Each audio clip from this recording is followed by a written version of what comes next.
Hi, it's time for Street Talk, your voice and your views on the issues in the news. Age isn't stopping a 98-year-old Japanese woman from her career as a geisha as she continues to charm and entertain her guests. Kokin is one of Japan's few remaining entertainers of traditional music and dance.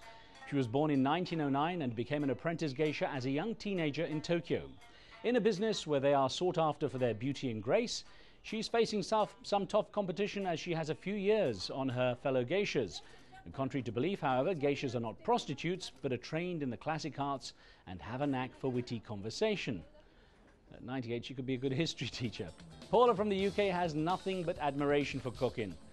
I think it's amazing that anyone should still be working at the age of 98. Good for her. Having an occupation has to help people not simply stay fit and alert as they get older, but it also makes them feel wanted, of value. And even more so if you happen to be a geisha. Rob in the US talks about the importance of this profession.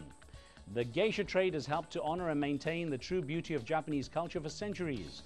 As it fades a bit more into the background, I still retain hope that the geisha will not be completely lost to the past. Anwar in Pakistan thinks this is something lost on the younger generations. It's people like her that keep traditions alive. Today's children don't have the patience to study their cultures. I applaud her for her strength and dedication. Now to our Street Talk segment called Punchlines, where we look at some of the best cartoons from around the world. Matt Wuerker is with us for that. He is the editorial cartoonist with the DC-based Politico.com. And this is what we looked at this time. Matt, it's always a pleasure to talk with you about what's going on in the cartoon world. And of course, Hugo Chavez is always material, isn't it, for you guys? Yes, there's the big vote in Venezuela and changing the Venezuelan constitution, so cartoonists have been focusing on Chavez. Chavez is also, he's interesting in that he's reached this sort of iconic status as a world leader, and this first cartoon is an example of that, where a caricature of Chavez, you can do him from the rear.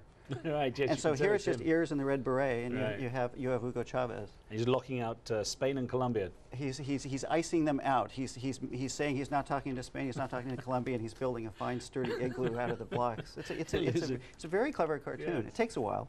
Well, the next one is a lot more obvious in that it's him from the front. This is Arcadio Esquivel. Yes, from Costa Rica, I believe. Yep, that's right. And this is a good example of, again, a caricature evolving, and his nose is becoming a bit Nixon-esque, I have to say. And he's dancing along with his oil wealth along the razor's edge. Interesting the shading the artist has done on this. Yes, this is very traditional sort of crosshatch cartooning, which I personally I love this style. Right. So well, Chavez also is the third one here in the Pioneer Press from Chicago. Yes, Eric Ali. I love this one too. Here Chavez is operating in Venezuela, and he is the surgeon, and he's saying, hammer, and the nurse says hammer, sickle, sickle. It sums it up. Referring to yes. Communist era tactics and operations there. Well, great to talk with you about this, and of course we'll have another theme next time we speak. Thanks for having me. Cheers, Matt.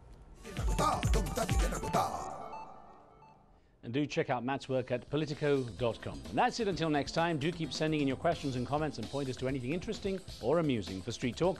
Remember, what you see here isn't necessarily the view of Al Jazeera, and sometimes the content's been edited, but for time and space reasons only. And that's the talk on the street.